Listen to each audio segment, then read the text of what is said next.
بسم اللہ الرحمن الرحیم۔ پروگرام لیڈر کارنر میں آپ کا میزبان اسد شہزاد۔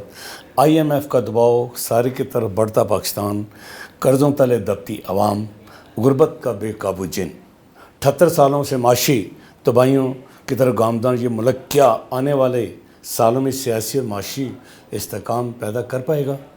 دوسرا سوال یہ پیدا ہو رہا ہے کہ جنگ کے بعد ایران امریکہ کے معاملات، پاکستان کا کردار تو پوری دنیا میں سرا گیا، پوری دنیا میں پاکستان کو واہ واہ ہوگی، لیکن بہت سے بڑے فیصلے لینے کے باوجود کوئی کنٹرول معاشی پالیسی آج تک سامنے نہیں آ سکی۔ تیسرا یہ ہے جی کہ وہ کون سے فیصلے تھے حکومت کے بڑے جس کی وجہ سے ہماری انڈسٹری چلتے چلتے بند ہو گئی، چھوٹا بزنس مین باہر چلا گیا، بڑا ویسے مایوس تھا، اور جب آپ کا بجلی گیس سب چیزیں جب بند کر دی جائیں تو پھر انڈسٹری کیسے چلے گی؟ اس پہ بات کریں گے۔ دعووں اور حقیقت میں بڑا فرق ہوتا ہے۔ قرضوں کے دلدل میں پھنستا ہمارا معاشی نظام کون بہتر کرے گا، یہ سوال ہے۔ اور دوسرا سوال یہ پیدا ہوتا ہے کہ قوم کب تک خوش کن دعووں کے خواب میں مہنگائی کا سامنا کرتی رہے گی؟ جس دیش کے سادہ لو انسان وعدوں پر ہی ٹالے جاتے ہوں، اس دیش کے ہر لیڈر پر سوال اٹھانا واجب ہے۔ آج میرے مہمان ملک کے معروف بزنس مین، صحافت کے علمبردار، ٹریڈ سیاست کے روح رواں منظور ملک، ان کا تعارف کے لیے لفظ نہیں ہے کیونکہ ان کا نام ہی کافی ہے۔ پاکستان اور بین الاقوامی معاشی اور سیاسی صورتحال پہ گہری نظر رکھتے ہیں۔ السلام علیکم ملک صاحب۔ وعلیکم السلام سر۔ ملک صاحب، پہلا سوال تو یہ ہے جی کہ اپنا IMF کا دباؤ، پھر ساری طرف بڑھتا پاکستان، میں تھوڑا سا جاننا چاہوں گا کہ 78 سالوں میں کیا ہوا ہمارے ساتھ؟ اسد بھائی، بڑا امپورٹنٹ پوائنٹ ہے جو آپ نے پہلے ہی سوال میں رکھ دیا۔ آپ مجھے یہ بتائیں کہ IMF کے پاس جانے کے عوامل کیا ہیں جی، اور کیا ہم نے جو ان سے جتنے بھی پروگرام کیے ہیں، دنیا میں ہوتا ہے کہ ایک ایج کے بعد جو بھی آپ نے ڈاکومنٹ کیا ہوتا ہے اس کو پبلک کر دیتے ہیں۔ جی جی، تو کیا ہم IMF کے ساتھ جو فرسٹ کورسپونڈنس ہوئی تھی پاکستان کی، کیا اس کو ہم نے پبلک کی ہے؟ ہم نے یونیورسٹیز کو دی ہے کہ ہم نے یہاں سے یہ چیز ایسے کی؟ آپ نے سیکنڈ پروگرام میں جا کے اس کو جب مکمل کیا یا اس کے اندر کوئی ایشوز آئے تو کیا آپ نے انٹلیکچوئل تھنک ٹینک سے اس ڈیٹا کو شیئر کیا؟ کیا پاکستان میں جب ہم قرض لینے جاتے ہیں تو اس کی ڈاکومنٹ پریپریشن میں اسٹیک ہولڈر کو شامل کرتے ہیں، اس کی کوئی کیپیسٹی بلڈنگ کرتے ہیں، اس کے ساتھ کوئی کنورسیشن کرتے ہیں؟ پھر یہ ہے کہ جب وہ پیسہ آ جاتا ہے تو جن مد میں آتا ہے کیا ہم ان مد میں اس کو استعمال کرتے ہیں؟ پہلے آپ کے ساتھ میں یہ بات کلیئر کر دوں کہ IMF لانگ ٹرم لون نہیں دیتا۔ IMF کا کام ہے کہ جیسے میں آپ کے پاس آیا ہوں اور میری جیب کٹ گئی ہے، میں نے گھر واپس جانا ہے، میں آپ سے ریسکیو مانگ رہا ہوں کہ سر میں نے جانا ہے، مجھے رکشہ ملے گا، وہ پتہ نہیں خراب نہ راستے میں ہو جائے تو آپ مجھے کچھ پیسے دے دیں۔ تو وہ ایک ایسٹیمیٹڈ بجٹ آپ سے مانگیں گے اور کہیں گے کہ پھر یہ پیسے آپ کب واپس کریں گے۔ میں انہیں کہتا ہوں میں اس طرح واپس کروں گا اور آپ مجھے سسٹم میں کوئی اصلاحات بھی مانیٹرنگ کے لیے دے دیں کہ میں کیا کروں، کیا اس کے بعد میری جیب نہ کٹے۔ ٹھیک، تو IMF کا کردار صرف وہاں تک لمیٹڈ ہے۔ ٹھیک ہے۔ انفارچونیٹلی ہم نے اس کے بعد جانا تھا کہ ہمارا یہ سسٹم ایسا ہو گیا جو ٹرسٹیبل ہے، قابل اعتماد ہے۔ پھر ہم نے ورلڈ بینک میں، ایشین ڈیولپمنٹ بینک میں اور جو ادر دین سورس ہیں وہاں جا کے اپنے پروجیکٹ سینکشن کروانے تھے تاکہ ہماری انکم بڑھتی۔ ٹھیک، پاکستان کی انکم جو ہے وہ پرنسپلی آپ دیکھ لیں تو ایک تو وہ ہے جو فصلوں کی صورت میں، کاشت کی صورت میں ہوتی ہے، اور ایک وہ انکم ہے جو باہر سے ہمارے پاکستانی جا کے اپنی فیملیاں چھوڑ کے جا کے مزدوری کرتے ہیں اور اپنی فیملی کو پیسے بھیجتے ہیں۔ تو دنیا میں کسی جگہ ملک کا دکھا دیں کہ ٹریڈ بیلنس میں وہ پیسے شامل کیے جاتے ہوں۔ دیکھیں، آپ کی ایک امپورٹ زیادہ ہے، اچھا اس امپورٹ میں ایکسپورٹ کا مٹیریل شامل ہے۔ کبھی ہم نے اس کے اوپر ریسرچ کی ہے کہ پاکستان کو امپورٹ کے ریپلیسمنٹ میں کیسے لے کے جانا ہے، اور اگر امپورٹ کرنی ہے تو اس کو ویلیو ایڈٹ کر کے ایکسپورٹ کیسے کرنا ہے؟ ہم نے کیا کیا کہ ایکسپورٹ کی $25 بلین کی، $26 بلین کی، 25-26 بلین اس وقت ہمیں فورن ریمیڈنس میں آ جاتا ہے تو یہ 52 ہو گیا۔ اس کے باوجود ہم نے سارے انسینٹیو دے کے ایکسپورٹرز کو ہم نے اس کو کیا کیا کہ ٹریڈ بیلنس نہیں ہوتا ہمارا۔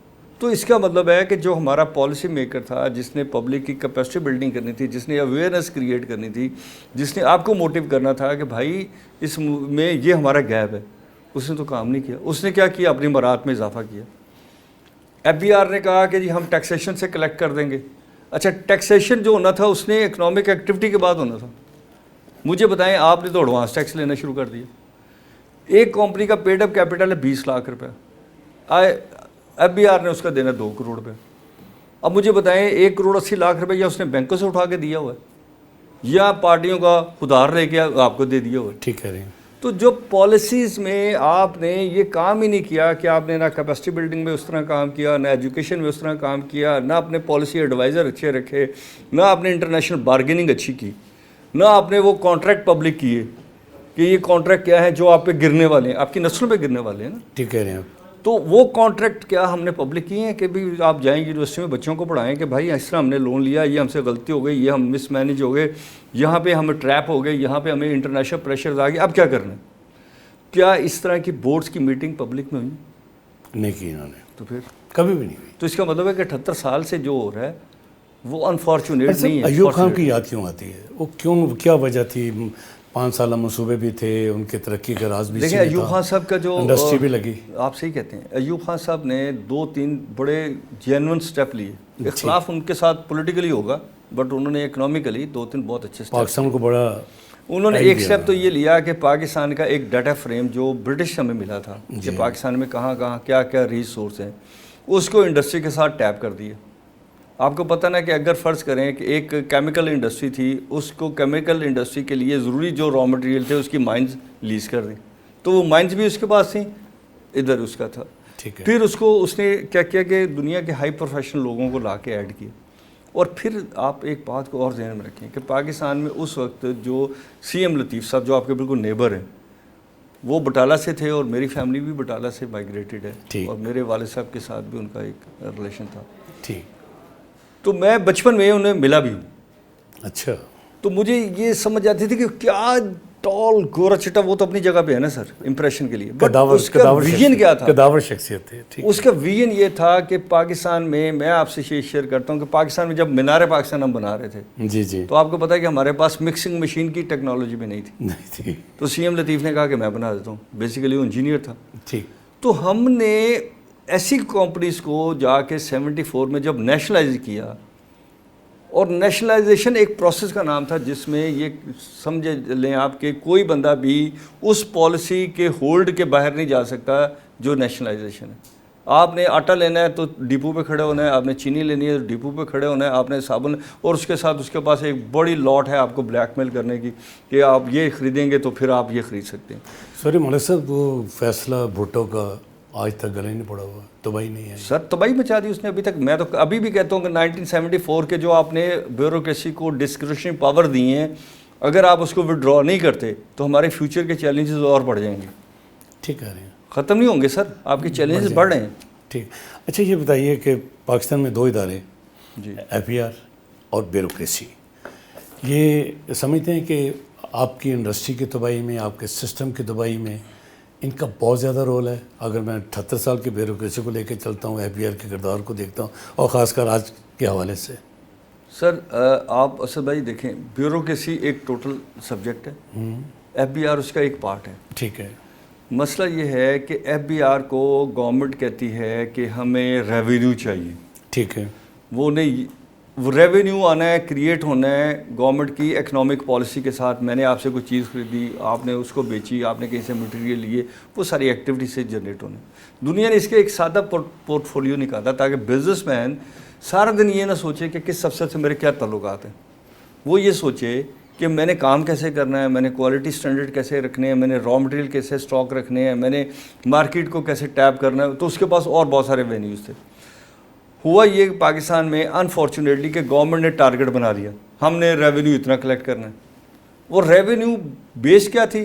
لوگوں کو پریشرائز کرو, ان سے ایڈوانس ٹیکس لے لو.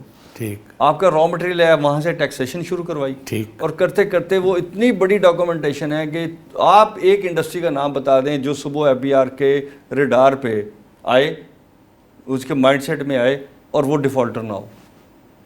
ایک انڈسٹری پورے پاکستان میں چیلنج کرتا ہوں, جس انڈسٹری کو ڈاکومنٹ آپ ادھر رکھ دیں, میں ثابت کر دیتا ہوں کہ وہ کیسے مینیج ہوتی ہے. That's call the management sir. This is not the reality. اس کا مطلب ہے کہ ہم 78 سال میں کوئی ایسا تھنک ٹینک نہیں بنا پائے معاشی جو کہ کم سے کم پاکستان میں طویل المدت منصوبے بناتا اور پاکستان کے معاشی سسٹم کو لے کے دیکھیں چلتا. پاکستان میں اگر آپ ایک دو کام کر دیں نا سر تو پاکستان کو پرابلم نہیں ہے. پاکستان میں ہائیلی ٹیلنٹڈ لوگ ہیں, ہائیلی پروفیشنل لوگ ہیں, لیکن وہ اپنی عزت سے ڈرتے رہتے ہیں. سب سے پہلی بات یہ ہے کہ آپ ٹیکس کو, سیل ٹیکس کو ریٹیل پہ لے کے جائیں. ٹھیک کہہ رہے ہیں جو دنیا بھر میں ایک قاعدہ ہے, اور اس کا شیئر اس مقامی علاقے کو دیں. ٹھیک, جہاں سے وہ چیزیں خریدی جا رہی ہیں اس علاقے کو اس کا شیئر. انکم کو آفٹر انکم لے لیں. ٹھیک ہو گیا. ٹھیک ہے, تو آپ کا کیا ہوگا کہ گورنمنٹ کا سائز بھی جینون ہو جائے گا. اور گورنمنٹ کی کانسنٹریشن جو ہے وہ لوگوں کی فیسیلیٹیشن, کیپیسٹی بلڈنگ, ان کی اویئرنیس, ان کی انٹرنیشنل ٹریولنگ اس کے اوپر ہوگی, کیونکہ لوگ کمائیں گے تو گورنمنٹ کو پیسے ملیں گے. ٹھیک ہے. اب اگر میں نے کمایا نہیں کمایا, گورنمنٹ نے ایک ٹارگٹ بنایا, انہوں نے دبا کے لوگوں سے پیسہ نکال لیا, کیا ضرورت ہے کہ آپ کے پاسپورٹ کی ویلیویشن کی جائے, کیا ضرورت ہے کہ آپ کے ادارے ڈیفالٹ نہ کریں, کیا ضرورت ہے کہ اسٹیل مل چلے نہ چلے, آپ کو کیا پرابلم؟ کیوں پنگے بازیاں لیتے ہیں یہ لوگ؟ سر اس لیے کہ پاکستان انفارچونیٹلی بہت سارے نیگیٹو ہاتھوں میں کھیلتا رہا, اور انفارچونیٹلی ہمارے ایک بہت بڑا جو ڈائلیما ہے وہ یہ ہے کہ ہمارے وہ جو خوش آمدی لوگ ہیں انہوں نے ہر آنے والے کو کہا سر آپ کا ویژن, سر ہم آپ کے ویژن کے مطابق کام کریں گے. سر میرا ویژن تو گراؤنڈ ریئلٹی ہونا چاہیے نا سر. میں آپ کے پاس آیا ہوں, میری باڈی ٹیمپریچر کیا ہے, آپ ڈاکٹر ہیں. جو ریاست ہے نا سر, اس کی جو آرگنز ہیں وہ باڈی کی طرح کام کرتے ہیں. آپ جگر کو یہ نہیں کہہ سکتے کہ وہ ہارٹ کا کام کرے, ہارٹ کو یہ نہیں کہہ سکتے کہ وہ لیور سے ہٹ کے کوئی کام کرے, دماغ کو یہ نہیں کہہ سکتے کہ وہ کسی اور کی طرح دھڑکن دے. تو دنیا میں ہوتا یہ ہے کہ کمپوننٹس ہیں. سب سے پہلا کمپوننٹ ہے کہ آپ کے پاس دنیا کا بہترین HR ہے, ہیومن ریسورس ڈیولپمنٹ ہے. ہر حالات میں آپ دیکھیں آج بھی لوگ مزدوری کرتے ہیں, جب مشینیں بھی آ گئی ہیں تو آپ دیکھیں کسی کے ساتھ کھیتوں میں پانی کیسے لگاتے ہیں. پھر ہم نے ان کے جو وسائل انہوں نے پیدا کیے تھے کیا ہم نے ان کے پاس رہنے دیے؟ آپ کو ریئل اسٹیٹ سیکٹر نے ایک تباہی میں رکھا, آپ دیکھ لیں. اور اس کی کیا وجہ ہے؟ اس کی وجہ کہ آپ کے قانون دانوں نے اس پہ کام ہی نہیں کیا کہ جب میرا فرنٹ لاک ہوگا تو میرے رائٹ آف ایکسیس ختم ہو جائے گا. کیا آپ کے ہاں جسٹس ہوا؟ رائٹ, آپ نے میرا فرنٹ لاک کر کے لوگوں سے زمینیں چھینی, اور پھر وہ جو مافیاز ہیں وہ آج باہر بیٹھے اور آپ ان کے اوپر کیس چلاتے ہیں. مجھے بتائیں کہ ریاست کے ناک کے اوپر آپ کہتے ہیں کہ جی وائلیشنز ہو جاتی ہیں, اور جب وہ وائلیشنز ہوتی ہیں تو آپ کو اتنے سال وہ بیچ باچ کے اپنا پیسہ لے کے نکل گئے, تھرڈ پارٹی فورتھ پارٹی آ گئی تو آپ اس کے خلاف ہو جاتے ہیں. تو مطلب یہ ہے کہ پاکستان کا کیونکہ بہت بڑا سسٹم بن گیا, دنیا میں اتنے بڑے ملکوں کی گورننس نہیں ہوتی, ریاست میں لمیٹڈ ہوتی ہے ایک ڈسپلن قائم کرنے کا. ریاست کا کام ہے کہ وہ ڈسپلن قائم کرتی ہے کہ سر آپ کے رائٹس جو ہیں وہ ڈیفائنڈ ہیں, میرے رائٹ ڈیفائنڈ ہیں, میں آپ کو انکروچ نہیں کر سکتا, آپ مجھے انکروچ نہیں کر سکتے. وہاں گورنمنٹ انوالو ہوتی ہے. باقی آپ اسے ایکسیس دیتے ہیں کہ انٹرنیشنل ریلیشن شپ بناؤ, آپ جاؤ انڈسٹری لے کے آؤ, کاروبار کرو. اچھا فیل ہو گیا کوئی بات نہیں ہے, کسی کے ساتھ نئی کولابریشن کر لو, کسی کے ساتھ پارٹنرشپ کر لو, کسی سے لون لے لو, بینکوں سے لون لے لو. یہاں تو سارا پیسہ گورنمنٹ خود لے جاتی ہے. آپ دیکھیں ٹھیک ہے, جب کائبر پلس ہوتا ہے تو پھر عوام پہ بوجھ ہو جاتا ہے. ابھی آپ نے 1% بڑھایا تو اس کا بوجھ پھر عوام پہ ٹرانسفر ہونا ہے. کیسے؟ کیونکہ گورنمنٹ نے بورنگ کی ہوئی ہے اور گورنمنٹ کا اپنے پاس کوئی ریسورس نہیں ہے کمانے کے. جو مائنس ہیں وہ بھی آپ نے دی ہوئی ہیں, جو پورٹس ہیں وہ بھی آپ نے لوگوں کو دی ہوئی ہیں, اور جو پاکستان کی انڈسٹری ہے اس سے آپ ایڈوانس اٹھا لیتے ہیں. مطلب صرف 80% زراعت کا دعوت ہے اس ملک کا, کسان بحال ہو گیا, کسان برباد ہو گیا. زراعت کی تباہی کی وجہ کب شروع ہوئی ہے اور اب تو بالکل تباہ ہو چکی ہے؟ سر دیکھیں پہلے وہ جو ہم بات کرتے ہیں نا نیشنلائزیشن کی, دیکھیں اس سے پہلے ایسا نہیں تھا ٹوٹلی. جی نہیں تھا, ایوریجلی تھا, لیکن اس کے بعد ہوا یہ کہ دیکھیں آپ نے گورنمنٹ نے سپورٹ پرائز نکالنی شروع کی. اب سپورٹ پرائز دینی شروع کی, باردانہ دینا شروع کیا. باردانہ کس کو ملا؟ اس کرپٹ ترین سوسائٹی میں باردانہ کس کو ملتا تھا؟ فرسٹ پارٹی میں. پھر وہ جانا شروع ہوا فلور ملز کو. آپ نے کہا کہ آپ گندم نہ خریدیں, کبھی کا خریدیں, کبھی کا ریڈ کریں گے. تو کیا ہوا کہ وہ کسان بیچارہ بارش میں تو نہیں وہ بنا کے بیٹھا ہوا. دیکھیں نا, میں ایک کسان ہوں, میرے پاس گندم پڑی ہوئی ہے, آپ نے کہا فلور مل کو اس سے زیادہ نہیں خریدنی, آپ نے کہا فیڈ ملوں نے اس سے زیادہ نہیں خریدنی. وہ جب انہوں نے نہیں خریدنی تو باس کسان نے کہاں اس کو رکھنا تھا. اس نے کیا کیا, کسی نے لیٹ کاشت کی, کسی نے جلدی کی اور وہ اسٹاک میں پڑی رہی. اس کے بعد تو اتنے بڑے اسٹاک روم نہیں تھے, اور تباہیاں آئیں, پھر وہ تباہیاں آئیں. نمبر 2 دیکھیں, پاکستان میں سب سے زیادہ شارٹ فال ہے ابھی بھی کولڈ اسٹوریج کا. آپ مجھے بتائیں کہ کولڈ اسٹوریج کے لیے ہم نے کون سی ایسی پالیسی دی ہے جس سے لوگ انویسٹمنٹ کریں.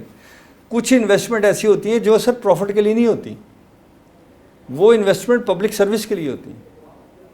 جیسے آپ ٹوائلٹ بناتے ہیں تو وہ ہیومن نیچر کے اوپر جا کے بناتے ہیں, ٹھیک ہے. لیکن آپ دیکھ لیں, آپ کی سمیڈا کی پالیسی دیکھ لیں, آپ اپنی بینکوں کی پالیسی دیکھ لیں, آپ اپنی ایف بی آر کی پالیسی دیکھ لیں, آپ انڈسٹریل پالیسی دیکھ لیں, آپ اپنی پاور سپلائی کمپنی کی دیکھ لیں. آپ نے پچھلے ایک مدت سے لوگوں کو پروفٹ انشور کر کے تو ان کو دیا جس کو ہم کہتے ہیں کیپیسٹی چارجز. آپ نے جب کیپیسٹی چارجز دیے اور وہ بھی فورن ایکسچینج میں دیے تو ڈالر کا شارٹ فال آنا ہی آنا تھا نا. مطلب صاحب آپ نے اسٹوریج کی بات کی تو وہ ڈیم بھی تو ہم نہیں بنا پائے. کالا باغ ڈیم اگر بن جاتا تو شاید ہم قرضے دیتے لوگوں کو. دیکھیں سر, کالا باغ ڈیم تو بننا چاہیے تھا, اپنے وقت پہ نہیں بنا. مسئلہ کالا باغ ڈیم بھی ہے, لیکن مجھے صرف آپ یہ بتا دیں کہ جو پانی ٹیل تک جاتا ہے کیا ہم نے اس کو پراپرلی مینیج کیا, اور جو اس کے نتیجے میں کراپس آتی ہیں یہاں بھی پانی اسٹوریج کا مسئلہ کیا اس میں ہم نے کارپوریٹ بینکنگ کی ہے. کارپوریٹ بینکنگ صرف فائنانشیل روپے کی نہیں ہوتی سر. کارپوریٹ بینکنگ جیسے کولڈ اسٹور میں آپ سامان رکھتے ہیں, ایسے آپ نے کیا بڑے بڑے اسٹوریج بنائے ہیں, دنیا بھر میں بنتے ہیں, ٹھیک, بڑے بڑے کھیتوں میں بنے ہوتے ہیں کہ آپ اپنی گندم اپنا ذخیرہ وہاں کر دیتے ہیں, وہ مینجمنٹ ہوتی ہے, منیمم پیسے چارج کرتے ہیں, جو ہی آپ کو ضرورت پڑتی ہے آپ اس کو سیل آؤٹ کر دیتے ہیں. یہ جب آپ اسٹاک ایکسچینج میں جاتے ہیں, کموڈٹی اسٹاک ایکسچینج میں جاتے ہیں, تو وہ کون سی چیزیں خریدتے ہیں جن کا سیزن نہیں ہوتا. مسئلہ یہ ہے کہ پاکستان میں دیکھیں, ہمیں ایک بات کو بالکل پراپرلی سمجھ لینا چاہیے کہ پاکستان میں ہماری جو گورننس سسٹم ہے ہمیں اس کا آڈٹ کرنا چاہیے کہ ہم پالیسی کیا بناتے ہیں, اس کی کمپلائنس کیا ہوتی ہیں, ڈسکریشنری پاور کیسے ایڈ ہو جاتی ہیں, پھر لوگ ڈسہارٹ کیوں ہوتے ہیں, وہ اپنا پیسہ کیوں ملک سے باہر نکالتے ہیں, پھر وہاں جا کے بھی وہ لوٹے جاتے ہیں, اور پھر ہم کہتے ہیں کہ دیکھو نا جو لوگ لے کے گئے تھے وہ لوٹ گئے. تو سر وہ سرمایہ تو میرا تھا نا, گھر تو میرا لوٹا. ہم نے اپنے ملک کے اندر پروفٹ کے لیے کیا انشور رکھا کہ وہ بندہ یہاں کام کرے تو وہ نقصان کرے گا تو اس کا ہے, پروفٹ کرے گا تو اس کا ہے, ٹھیک ہے, اور آپ نے اس کے اوپر ٹیکس لینا. سمپل اس بات. تو آپ دیکھیں کہ پاکستان میں سرمایہ آئے گا. اسی طرح ہم بار بار کہہ رہے ہیں کہ روشن ڈیجیٹل اکاؤنٹ ہے, اس کا والیوم بڑھائیں, ٹھیک ہے, لوگ پیسہ بھیجیں گے. اگر فرض کریں $50,000 تک بھیج رہے ہیں, آپ 1 لاکھ تک کر دیں تو کتنا پیسہ آئے گا. انفارچونیٹلی ہم نے یہ طے کیا کہ پاکستان کو کنٹرول کرنے والی, دیکھیں آپ نے بہت اچھی بات کی, پاکستان نے پچھلے پورے دور میں جو گورنمنٹ سیکٹر سے باہر چیز تھی ٹیکنیکلی, جی وہ تھی ہماری ریسرچ آن ملٹری اکوپمنٹ. ٹھیک, ہم نے اس میں ایکسیلنٹ دی. آپ نے انڈیا کے ساتھ فائٹ کو ایسی ٹیکنیکل بنیادوں پہ جیتا ہے کہ دنیا حیران بھی ہے, پریشان بھی ہے, اور وہ سوچ بھی نہیں سکتی تھی کہ ہماری جو فیلڈ مارشل اور ان کی ٹیم, اور اس میں پولیٹیکل لیڈ بھی شامل ہے, انہوں نے ڈیسیژن لیے. لیکن ٹیکنالوجی بیک اپ تو آپ کی ان لوگوں نے دیا جن کو آپ ہیروز کو جانتے نہیں. انہوں نے پیچھے بیٹھ کے وہ ٹیکنالوجی آپ کو دی کہ آپ اس ٹیکنالوجی کی بنیاد پہ آپ نے اس کو کارنر کیا. ٹھیک ہے. تو میرا مطلب کہنے کا ہے کہ جو ہیروز ہیں ہمارے, ہم نے ان ہیروز کا یہ نہیں کہ ہم ان کو کیا دیتے ہیں, ہم نے ان سے لینا ہے. ہم نے ان سے علم لینا تھا, ان سے کام کرنے کا طریقہ کار لینا تھا, ان سے اپنے بچوں کو سکھانا تھا. ہم نے اس کے ساتھ دنیا کو سویلائز ٹیکنالوجی بھی بیچنی تھی. دیکھیں نا, ایک جہاز ہے ہم نے بنا لیا, کیا ہم پبلک ٹرانسپورٹیشن سسٹم نہیں بنا سکتے؟ نہیں بنا سکتے. ٹیکنالوجی تو اس سے لو ہوگی. تو ہمیں یہ چاہیے کہ ہم پاکستان میں اپنی پالیسیز کو پبلک کریں, گورنمنٹ سے کہیں, اور ہم آپ کے فورم کے تھرو بھی کہتے ہیں کہ انڈسٹری از اے سولوشن, کیونکہ پاکستان کی پاپولیشن 25 سے 30 کروڑ کے درمیان کہیں ہے. ٹھیک کہہ رہے ہیں آپ. اگر 5 آدمیوں پہ ایک کمانے والا ہے, میاں بیوی 2 بچے, 1 آدھ ماں باپ, 5 آدمی, ایک کمانے والا ہے, تو مجھے بتائیں اس کی انکم کیا ہونی چاہیے کہ وہ اپنی میڈیکل بھی کر سکے, اپنے بچوں کو پڑھا بھی سکے, ان کے ساتھ ریکریشن بھی کر سکے, اور باعث زندگی بھی گزار سکے. تو نمبر آف جاب کتنی ہے؟ 5 کروڑ سے 6 کروڑ چاہیے آپ کو. تو 5-6 کروڑ جابس کون کریٹ کرے گا سر؟ اگر 6 کروڑ جاب آپ کریٹ نہیں کرتے, آپ کیسے کریڈیبل ہو سکتے ہیں؟ آپ کیسے سول ایویشن کو میدان میں لا سکتے ہیں؟ آپ کیسے ایئرپورٹ بنا سکتے ہیں؟ آپ کیسے بسوں کو کنٹینیو کر سکتے ہیں. آپ فری بس چلا دیں گے, کل کو مینٹیننس کاسٹ اور اس کی نئی بسیں کہاں سے آئیں گی؟ تو دنیا میں ایسا کوئی میکانزم نہیں ہے کہ کہیں سے انکم نہ ہو رہی ہو اور آپ قرض لے کے اس کی جو ہے نا وہ استعمال کریں. سر بجلی نہیں ہے, گیس بھی نہیں ہے. بجلی کے مسائل پچھلے اگر میں 20 سال کی بات کروں, اس سے پہلے بات نہیں کرتا میں, 20 سال میں دیکھا گیا ہے کہ آپ کے پاس آئی پی پیز کی شکل میں کچھ لوگ آئے, ادارے بنے, بجلی اربوں روپے اربوں ڈالر کی شکل میں لوگ لوٹ کے چلے گئے, اور بجلی پھر بھی قوم کو نہ مل سکی. اور پاکستان واحد ملک ہے جو کہ اس وقت 8 سینٹس کیا, اس سے آنی تو 8 سینٹ پہ چاہیے تھے, لیکن ہم چلے گئے 25-30 کے اوپر.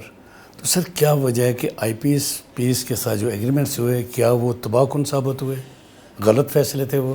جی 100% غلط فیصلے تھے, اور 100% مال پریکٹسنگ کے اوپر فیصلے کیے گئے, لوگوں کو oblige کرنے کے لیے فیصلے کیے گئے.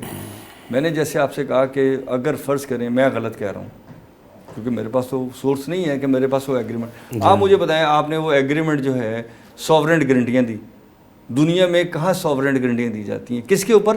کہ آپ یہ انویسٹمنٹ کریں. اچھا انویسٹمنٹ میں نے 2 روپے کی میں نے 50 روپے بنا دیے, کس نے اس کو مانیٹر کیا؟ جو 50 روپے کے اوپر میں نے کہا جی کہ اس کے اوپر مجھے اتنا پروفٹ چاہیے, آپ نے کہا جی لے لو, وہ پروفٹ بھی آپ نے دیا. میں نے کہا جی مجھے فارن ایکسچینج بھی چاہیے, آپ نے کہا وہ بھی لے لو. اب مجھے بتائیں, اس طرح تو بادشاہتیں نہیں چل سکتی. ٹھیک کہہ رہے ہیں. تو اسی طرح گیس کا دیکھ لیں, کرنٹلی گیس کا دیکھ لیں, سوئی گیس کی جو بھی گیس کی پائپ لائن ہے, چاہے وہ سندھ میں, چاہے وہ لائن کا ایک سائز ہے نا کہ اس میں اتنی گیس پر ڈے گزرے گی. جی گزری, ٹھیک کہہ رہے ہیں. آپ مجھے بتائیں کہ آپ کے گھروں میں گیس آ رہی ہے 6 گھنٹے, 2 گھنٹے صبح 2, تو جو 18 گھنٹے ہے گیس وہ کدھر رہتی ہے؟ اس کا مطلب اس میں پریشر نہیں ہے. اگر پریشر نہیں ہے اور لائن کی مینٹیننس کاسٹ, اس کے سٹاف کاسٹ, اس کے باقی کاسٹ وہ 24 گھنٹے والی ہیں, تو 6 گھنٹے کے اوپر آپ نے ان 18 گھنٹے کو بھی لوڈ ڈال دیا. سر جب 18 گھنٹے کا وہ بھی لوڈ ڈال دیا تو گیس بھی مہنگی ہو گئی, لوگوں کی چیخیں بھی نکل گئیں. مجھے بتائیں یہ پالیسی کیا ہے؟ سر آئی ایم ایف اور آئی پی پیز یہ تباہ کن ثابت ہو رہے ہیں. آئی ایم ایف کا آئی پی پیز کے بارے میں کیا کرنا چاہیے آپ کے نزدیک؟ سر میں لاسٹ گورنمنٹ کے دور میں, جی سر میں نے لاسٹ گورنمنٹ کے دور میں ایک پروپوزل دی تھی. جی میں نے کہا تھا کہ سر آپ ایسا کریں کہ ان آئی پی پیز کو بلائیں, انہیں کہیں کہ آپ اپنی لائن خود بنائیں. ٹھیک ہے. گورنمنٹ انہیں جو جگہ لائن گزرنے کی جگہ ہے اس کے لیے فیسیلیٹیٹ کرے, یہ اپنے پاور اسٹیشن خود چلائیں, اپنا ریونیو خود اکٹھا کریں اور گورنمنٹ کو ٹیکس دیں, اور ہم ان کو نہیں ہے تو 5 سال کے لیے چھوٹ دے دیتے ہیں. ٹھیک ہے. کہ وہ لائن ورک خود کریں. آپ کو پتہ چل جاتا ہے کہ کتنے پلانٹ چلنے کے قابل ہیں, کمپٹیٹیو ہیں, نہیں ہیں. آپ نے آئل بھی آپ نے دینا ہے کیونکہ آپ کے پیچھے آئل مافیا کے ساتھ ریلیشن شپ ہے. ٹھیک ہے. آپ نے ان کی مینٹیننس کاسٹ کو بھی شیئر کرنا ہے, آپ نے اس کے اندر انشورنس کو بھی کاسٹ کرنا ہے. تو بہت ساری جو ٹاپ لیڈ ہے انہوں نے اپنے بچے, اپنے داماد, اپنے وہ کھپائے ان کمپنیوں میں. جو بڑی بڑی سیلری, جو بڑی بڑی موومنٹس آپ کو نظر آ رہی ہیں, اس میں بہت ساری چیزیں ہیں جو حقیقت سے متصادم نہیں ہے بلکہ سچ ہے. لیکن ہم وہی کہتے ہیں کہ آپ ڈاکومنٹ اوپن کیوں نہیں ہم تسلیم کرنے کے لیے تیار. آپ جو چیزیں میرے اوپر گرنی ہیں, اسد صاحب جو چیزیں میرے اوپر گرنی ہیں, میں بیمار ہو گیا ہوں, آپ نے میرا میڈیکل ٹیسٹ کرایا, تو مجھ سے تو رپورٹ ہی چھپا سکتے نا. ٹھیک کہہ رہے ہیں. تاکہ میں کیئر کروں. مجھے بتائیں آئی پی پیز کے ایگریمنٹ کیوں نہیں پبلک کرتے؟ آپ جو گیس کے کانٹریکٹ کرتے ہیں اس کو کیوں نہیں پبلک کرتے؟ جو ماضی میں ہو چکے ہیں ان کو پبلک کر دیں, ہمیں بھی پتہ چل جائے کہ ہمارے کون سے جینون ہیرو تھے اور کون سے ہمارے ملک کے دشمن تھے. کیا ہمیں پڑھنے کی صلاحیت نہیں ہے؟ کیا آپ کے پاس پڑھے لکھے لوگ نہیں ہیں؟ کیا ہمارے پاس جو ہائی پروفیشنل لوگ نہیں ہیں جو انالیسس کر کے بتا سکیں کہ سر یہاں آپ نے غلطی کی تھی؟ ہم نہیں کہتے انہوں نے مالا فائڈی کی, ہم کہتے ہیں سر آپ نے یہ غلطی کی, آئندہ نہ کریں. میں جب لکھ کے لے کے جاتا تھا, ماسٹر مجھے اسکول میں کام دیتا تھا, کالج میں کام دیتے تھے, اسائنمنٹ ملتی ہے, آپ کس کو جمع کراتے ہیں؟ اس میں سے غلطی نکلتی ہے, اس کی کریکشن ہوتی ہے, اس کی پریزنٹیشن ہوتی ہے. تو سر دنیا میں جو ہمارا چہرہ ہے وہ ایز اے انڈیپینڈنٹ ساورنٹ کنٹری کے انڈیپینڈنٹ ساورنٹ شہری کا ہے. ٹھیک ہے.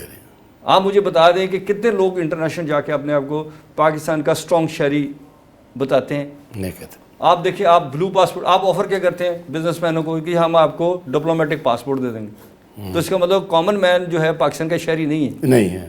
اس نے کبھی زندگی میں ترقی نہیں کرنی. جس نے پیدا ہوئے, جو آج اوپر چلے گئے ہیں, اگر آپ ان کے بچپن کو 20 سال 25 سال 30 سال 50 سال جو بھی ان کی یعنی کہ پاسپورٹ میں بھی میڈ ان پھنسا دیا گیا ہے, میڈ ان, ہر چیز میڈ ان. دنیا میں کریڈیبلٹی آف دی اسٹیٹ ہے نا سر. میں پاکستانی ہوں تو میرے ٹائٹل کیا ہے کہ I am Pakistani, I proud to be Pakistani. میں اپنے ملک کے لیے اس لیے لڑ رہا ہوں, میں آپ سے جو بات کر رہا ہوں وہ اس لیے تھوڑا کر رہا ہوں کہ میں جا کے آفیسر سے صبح بارگین کروں گا کہ یار رات میں تو انٹرویو دے کے ہیں تو 10,000 نیکسٹ انٹرویو دینا نا اسد بھائی نوں, وہ میں تیرے خلاف دیں گے تیرے ماجد. جی بالکل ٹھیک ہے نا. ہم تو یہ کہہ رہے ہیں کہ بھائی یہ چیزیں ہیں آپ انہیں ٹھیک کریں. دیکھیں اس بیوروکریسی نے اس ملک میں رہنا ہے, اس آرمی نے اس ملک میں رہنا ہے, اس ملک کے جرنلزم نے اس ملک میں رہنا ہے, ہر ایک نے اس ملک میں رہنا ہے. ٹھیک ہے جی. تو ہمیں ان کو ایجوکیٹ کرنا ہے, اپنے ساتھ کلب کرنا ہے, ہمیں انہیں بتانا ہے, CSS اکیڈمی کو بتانا ہے کہ جو سٹف آپ تیار کر رہے ہیں, سٹاف کالج کو بتانا ہے کہ جو سٹف آپ تیار کر رہے ہیں وہ پاکستان کے لیے کتنے % فروٹفل ہے اور کہاں پہ وہ فروٹفل نہیں ہے. تربیت کا فقدان ہے نہیں سر, ہر جگہ سسٹم کا. تربیت کوئی اس میں میٹر نہیں کرتی سر. آپ ایک ڈسپلن فورسز ہیں, اگر تربیت کا ہوتا تو باقی ملک کے باقی ادارے کیسے رن کر رہے ہیں. آپ اپنی ایئر فورس کو دیکھیں, کیا شاندار پرائڈ ہے آپ کا. آپ اپنی نیوی کو آپ یہ چاہ رہے ہیں کہ چہرے نہ بدلیں, سسٹم بدلیں. میں کہتا ہوں کہ سسٹم میں جو لکونے ہیں ان کو ختم کریں سر. چہرے بھی نہ بدلیں, سسٹم کو بھی رہنے دیں, ایز اٹ از چلائیں. جو جہاں ڈیفالٹ ہے, جہاں لیکیج ہے, اس کو بند کریں نا سر. میں نے کہا آپ کو گورننس کو آڈٹ کرا لیں, مجھے بتائیں اس میں کیا پرابلم ہے. کوئی پرابلم ہونی چاہیے, کریں نا گورننس کا آڈٹ. ہم بتاتے ہیں کہ گورننس میں کہاں لیکیجز ہیں. آپ نے ہائیلی ڈسکرپشن دی ہے. 50 سال سے ایک بندہ فیکٹری لگا کے بیٹھا ہوتا ہے, ایک پٹواری آتا ہے, وہ کہتا ہے تو ایگریکلچر ایریا میں لگائیے. اس سے پوچھتے ہیں کہ بھائی اس کا مالیہ گیا ہے, کبھی اس کا پانی کا تم نے آبیانہ لیا ہے, کبھی اس کو سروے کیا کہ یہاں سے کسی بندے نے یہ انڈسٹری ہے, یہ وابڈا کا, وہ کہتا ہے جی میرا کام نہیں ہے, جاؤ کورٹ میں. اب وہ کورٹ میں جائے گا, رول جائے گا, وہ اس کو پیسے دے کے جان چھڑائے گا, رول جائے گا. یہ مجھے بتائیں یہ SOP کا ڈیفالٹ ہے یہ نہیں, یہ آپریشنل ڈیفالٹ ہے کہ نہیں. بالکل ہے, ٹھیک کہہ رہے ہیں. کیا سسٹم کہتا ہے کہ کرپشن ہو؟ سسٹم نہیں کہتا سر. ملک صاحب, پروگرام کے آخر میں آپ سے یہ بات کرنا چاہ رہا ہوں کہ حکومت پچھلے 2 حکومتوں کی میں بات کروں تو کہتی جب بھی آتی بولڈ فیصلے کرنے پڑیں گے. بولڈ فیصلے آئے بھی جو کہ تباہ کن ثابت ہوتے. یہ بولڈ فیصلے ہیں کیا سر؟ ہوتا یہ ہے کہ اس کی آڑ میں, اس کے پیچھے کیا چیزیں ہیں جو کہ قوم تباہ ہو رہی ہے. بولڈ فیصلے بھی آ رہے ہیں لیکن ان بولڈ فیصلوں کے باوجود آمد درآمد بھی نہیں ہو پا رہا, سسٹم وہی رکا پڑا ہے. اسد بھائی سمپل بات ہے, دنیا میں کوئی چیز بھی ہوا میں نہیں ہوتی. ہوا سے مراد یہ ہے کہ ہوا ہم کہتے ہیں جو ہوا بھی نہیں ہوتی. میں بیمار ہوں, آپ مجھے انجیکشن لگا دیں, از اٹ اے سولوشن؟ آپ ڈائگنوز کریں گے, بیماری کا ختم, میری ایج دیکھیں گے, میری باڈی دیکھ کے مجھے دوائی سجیسٹ کریں گے نا, اس کی ڈوز دیں گے. پاکستان کی دوائی سمپل ہے سر, اپنی گورننس کو آڈٹ کریں, SOP کے اوپر سٹک ہو جائیں اور پالیسی میکنگ جو ہے اس کا ایک لیول طے کر لیں اور اس کے پیرامیٹر جو ہے فائنل کر لیں. ہر ڈپٹی کمشنر صبح اٹھ کے کہتا ہے میرا ویژن یہ ہے, مجھے پیچھے سے آرڈر یہ آ گیا. AC کہتا ہے مجھے آگے. آپ نیچے چلتے چلے جائیں یا اوپر چلتے چلے جائیں, سب کے پاس ایک ہی رٹ ہے, ایک ہی کامن سینٹینس ہے کہ ہمیں آرڈر آیا ہے کہ آپ کو الٹا دینا. آپ کی دکان 8 بجے بند ہونی چاہیے, 8 بجے بند ہونی چاہیے, 8:01 ہو گیا, اندر سے کسٹمر نکل ہے, آپ کو اٹھا کے لے جائیں. اب مجھے بتائیں کہ یہ جو فورسز اور یہ ساری چیزیں آپ بناتے جا رہے ہیں, کیا آپ نے اسٹیک ہولڈر کو آن بورڈ کی؟ کیا آپ نے اس سے کنسلٹیشنس کی ہیں؟ کیا آپ نے کہا ہے کہ یار آپ نے ڈنر کرنا ہے تو آپ کینڈل لینڈ ڈنر کر لیں, آپ بڑی لائٹیں نہ جلائیں؟ اور جو لائٹیں آپ فضول میں جلا رہے ہیں, آپ چلے جائیں CBD میں چلے جائیں, رات پوری لائٹیں جلتی ہیں. آپ چلے جائیں دریا راوی کے اوپر جو بن رہی ہیں سوسائٹیاں, ان کی رات دن لائٹیں جلتی ہیں. تو کیا مطلب, اس کا مطلب لائٹ کا شارٹ فال نہیں ہے, صرف آپ نے پروون یہ کیا کہ گورنمنٹ اپنے رٹ کو ایک ایسے طریقے سے پروو کرتی ہے کہ ہر آدمی کو تھپڑ مار دو. ٹھیک ہے, ایسے ہی ہو رہا ہے تو نہیں نا سر. ویسے چلتے چلتے یہ بتائیے گا کہ اگلے 5 سال میں پاکستان کی معاشی صورت آپ کو کہاں پہ دیکھ رہے ہیں؟ پاکستان کے پاس بہت سارے ریسورس ہیں, پاکستان کے پاس بہت قابل لوگ ہیں, پاکستان کے پاس بڑا اچھا مائنڈ سیٹ ہے. ابھی گورنمنٹ کچھ کام بھی کر رہی ہے, لیکن پاکستان کو پھر ہم یہ کہیں گے کہ پاکستان کو انٹرنیشنل کلب کے ساتھ بھی جوائنٹ کرنا ہے. پاکستان کی جو پالیسی ہے اس کی کریڈیبلٹی کو بھی ہم نے انشور کرنا ہے. پاکستانیوں کی حوصلہ افزائی بھی کرنی ہے کہ جو تم پاکستان میں سرمایہ کاری کرو گے وہ تمہاری اپنی وجہ سے پروفٹ میں جائے گی, تمہاری اپنی وجہ سے نقصان پہ جائے گی. گورنمنٹ تمہیں صرف انکم کے اوپر ٹیکس لے گی, گورنمنٹ تمہاری سیل کے اوپر ٹیکس لے گی, گورنمنٹ تم سے ایڈوانس دبا کے لوٹ مار کیا, اور پھر ریاست کے پاس آپ دیکھیں پاکستان میں کتنا پیسہ گورنمنٹ کے پاس لوگوں کا اسٹرک پڑا ہوا ہے. ٹھیک کہہ رہے ہیں. ٹھیک ہے, بعد میں وہ اسے چور کہے گا, وہ اس کو چور کہے گا. تو کیا ہم چور چور کہتے کھیلتے رہیں گے, یا ہم نے کریڈیبلٹی کے ساتھ رہنا؟ میں آپ کے پاس آیا ہوں, آپ نے مجھے ویلکم کیا, ٹھیک ہے, اب میں جاؤں گا, آپ مجھے عزت سے رخصت کریں گے, تو کیا ہم یہ ایٹیچیوڈ اپنے ڈپارٹمنٹوں کے ساتھ نہیں لے سکتے؟ کیوں نہیں رہ سکتے؟ ٹھیک کہہ رہے ہیں. پھر دنیا کے ساتھ جو جہاں سے آپ کو سستا ملتا ہے. اچھا ایک آخری بات, پاکستان WTO کا سگنیٹری ہے. ٹھیک ہے. WTO کہتا ہے کہ سرٹیفکیٹ اوریجن کی ضرورت نہیں ہوتی. آپ سرٹیفکیٹ اوریجن کے نام پہ اس ملک کو دباتے جا رہے ہیں. کتنی بڑی تباہی ہے. ہمارا صاحب آپ کی آمد کا بہت شکریہ. انشاءاللہ ملاقات اب یہ ادھوری ہے, ایک پروگرام اور کریں گے آپ کے ساتھ. اسی بات کے ساتھ اجازت دیجیے. اللہ حافظ.